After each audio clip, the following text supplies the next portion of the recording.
One thing about working with yarn and recording is you get lint all over, even in the air. Like I have to before I film because it's everywhere.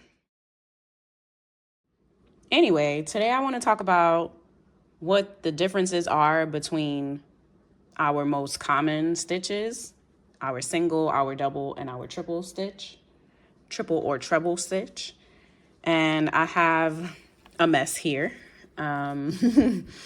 It's a row of single stitches, a row of double stitches, and a row of triple stitches in these really lovely colors that I used to make a tote earlier this year. This is bulky or 5-weight yarn and all done with the exact same 6.5mm hook. I'm gonna put a little stopper here too. Yeah, I will also grab anything I can think of, anything that's handy to protect my chains from myself and as stitch markers.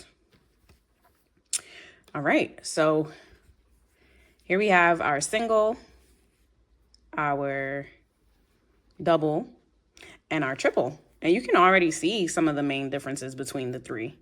So for starters, these are all 10 stitches per row. You have the single, which is going to give us a nice compact row of stitches, right? So very neat, very compact. So if you're making a longer project, and when I say longer, I mean actually longer, like a scarf or pants. Yes, it becomes intricate, but it also eats up your yarn with a shorter stitch over time. So you may want to go with a bigger stitch. Insert our double crochet stitch.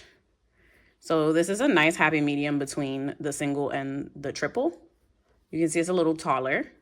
It's even a little longer, right? So let me just pull up these two together.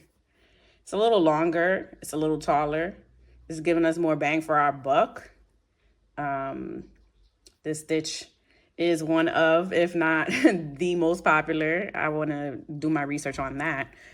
Stitch behind the half double crochet, right? So I think it's a toss up between those two as well as to which one saves you the most yarn per project, the half double or the double. I don't have a half double with me today, but that's okay. Very similar to the double anyway. And then we have our triple, which is the big dog, right? So this one is almost twice the height, should be a little taller actually, of the single. Chunkier, longer for sure. We're going up, and we're traveling a lot farther and a lot higher up, much more quickly. So these are, and here's the two, the single and the triple. Let me hold all three of them up, or let me try to hold all three of them up so you can kind of see. Yeah.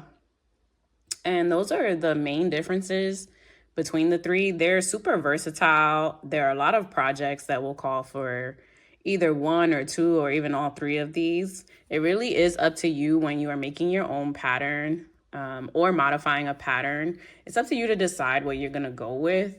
Again, you know, they all look really good. They all serve very different purposes. But your average border for a project or edge on a project like a blanket is going to be something like a single stitch or a similar size.